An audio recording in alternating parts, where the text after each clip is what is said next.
What's going on, you guys? My name's Ty Knots and welcome to Top 5 Unknowns, 5 female convict freakouts. Number 5. A woman from San Diego was captured on video screaming at a judge who sentenced her to 80 years in prison for shooting her husband. Additionally, she was convicted for shooting her 14-year-old daughter, though she denies any involvement in this, claiming that it was actually her husband who shot the child and that she shot him in retaliation. She can be seen on video disrespecting the judge, backtalking, and telling the judge that she has no respect for her. The woman eventually was led out of the courtroom by security and taken to a holding cell. Take a look. They never proved anything. Nobody ever said, they never even had a motive. Why? Why? How can you sit there and say that I killed my daughter? How? You have no, how can you say the things that you're saying? Because I wrote on the wall, I wrote on the mirror, this is all your fault. I didn't confess to killing anybody. I talked about the pills. Mrs. Johnson. Nicole, Miss Rooney, she's talking about Ruben was begging for his life. Was she there? Is there any record that says I said Ruben was begging for his life? I mean, come on, John. You have never agreed to anything. Every time Mr. Bessie has ever said anything, you have always denied him the right to say anything. To say anything. How can you even sit there and say the evidence? What evidence? None of the evidence you're saying, no, it's not true. Mrs. Johnson. Judge, you are not a fair judge. You are not. You talk about the evidence. You don't even know what the evidence really was. None of that stuff she talked about was true. She talked about me waiting for Ruben to come home. They talked about Aaliyah not even being in the house that morning. That Aaliyah was somewhere in UTC. Okay. She was 14. How did you get to UTC? Mr. Bessie, He talked about me just standing over Ruben and shooting him. Ruben was standing up when I shot him. I shot him because he shot my daughter. She's not fair. What kind of judge is that? Number 4.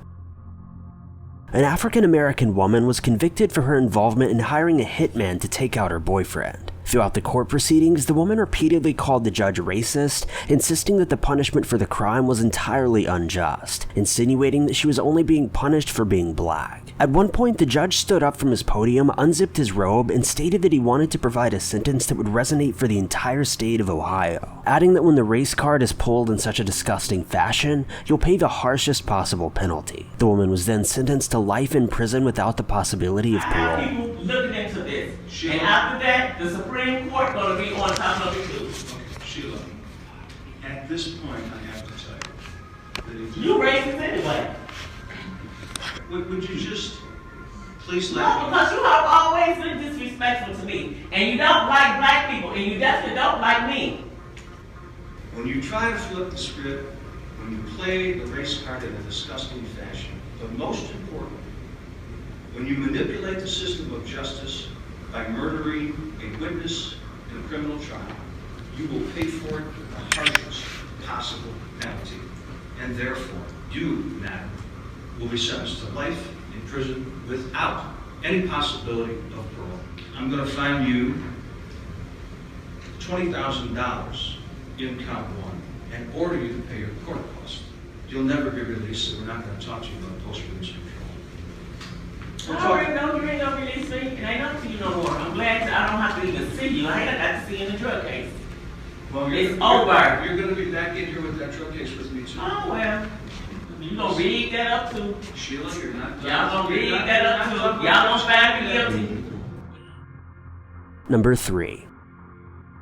A woman from Vermont was recently sentenced to prison after she took the life of 3 of her family members, then a social worker. Apparently, the woman blamed her family and social worker for having taken her daughter away from her. In retaliation, she showed up to the family's home and took out anyone who was present. The woman pleaded guilty to all charges, though seemed shocked when she received the penalty of life without parole. She can be seen in a video breaking down in the courtroom after hearing her sentence. I don't know if I will ever forgive Jody for what she has done to me and my family. Herring has previously admitted to killing social worker Lara Sobel in August 2015, and 3 of Herring's relatives, Regina Herring, Rhonda Herring, and Julianne Falzerano. We all know that these birthdays and the anniversaries and the holidays return each year, and with them, the empty reminder of everything we no longer have. Sobel's husband, Tim, says one of their daughters spoke with her mom on the phone as the 48-year-old left her office in Barrie. Having spoken her last words to her mother, her answer was the noise of Mommy being shot down, not once, but twice. My sister was anything but a model of professionalism and integrity, dedicated to the protection of the children of the state of Vermont. I asked for help several times, and I didn't get it. Prosecutors called the murders methodical. Both families called on the court to send a message in its sentence. For me, these 27 months have been incredibly long, and the journey so difficult. Number 2. In November of 2017, a woman and her gun instructor were found guilty for their plot to take the life of the woman's husband. The husband was found to have been shot, yet survived and made a full recovery. Police say that the plan was rather obvious and simple, yet it was completely botched, leading to the woman and man being caught relatively quickly. As the two were sentenced in court, the woman can be seen collapsing in a dramatic fashion after being found guilty of all charges. She was sentenced to 25 years in prison, with her accomplice being sentenced to 50. We, the jury, in the above entitled cause, find the defendant, Diana Jean Lovejoy, guilty of the crime of conspiracy to commit murder in violation of Penal Code Section 182(a). And then just moments later, we, the jury, in the above entitled cause, find the defendant, Weldon K. McDavid, guilty of the crime of conspiracy to commit murder.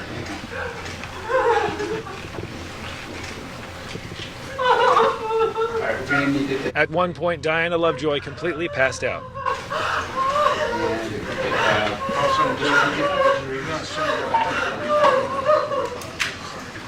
Diana Lovejoy would regain consciousness. Then she was bound by her feet and her hands and led out of court by firefighters. Back in court, Weldon McDavid Jr. was convicted on all counts of attempted murder, conspiracy to murder, and assault with a deadly weapon charges.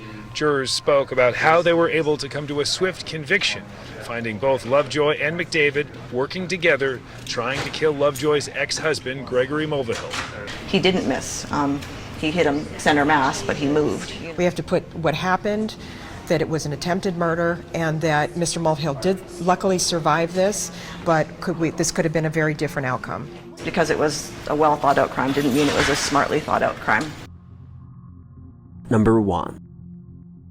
A young couple recently charged with taking the life of their infant daughter after they refused to get her any sort of medical help, claiming that this was due to religious reasons. After an investigation was performed, it was determined that the baby had passed away from simple neglect, and that if the parents had even taken minimal effort to care for her, she would likely still be alive. The couple also have 2 older children, aged 2 and 4, who were found in poor health following their parents not getting their vaccinations due to fear of the modern medical system. The 2 now face up to life in prison without parole. In Solon Township, that you're both charged with what they call felony murder while in the perpetration or attempted perpetration of child abuse in the first degree. They're alleging that you murdered one Mary Welch. That is a charge called homicide felony murder. It is life without parole. It requires a DNA sample to be taken upon arrest, which is often like a cotton swab or in the inside of your cheek. The second offense that you're both charged with is called child abuse in the first degree, where they're alleging you knowingly or intentionally caused serious physical harm to a child. They're talking about this Mary Welch. It is a felony.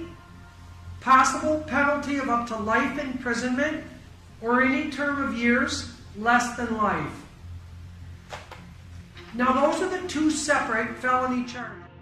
Thank you guys so much for watching. If you liked this video, be sure to click that like button. Also, don't forget to subscribe and click that notification bell to keep updated with our videos.